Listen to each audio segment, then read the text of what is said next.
guys, welcome to my kitchen. Today we are making spicy and healthy snack, spicy makhane. It's the healthy option for your cravings. Roast 1 bowl of makhane with 2 tablespoons ghee.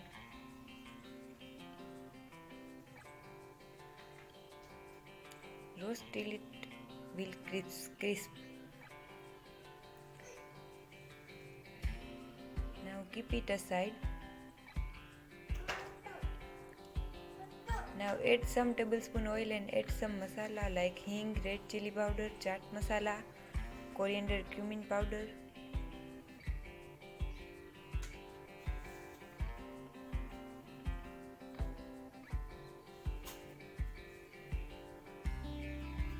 Now mix.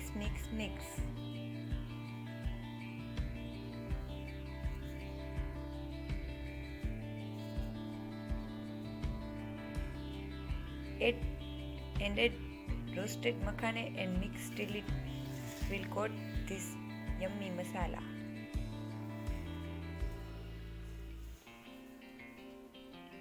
Mix it well.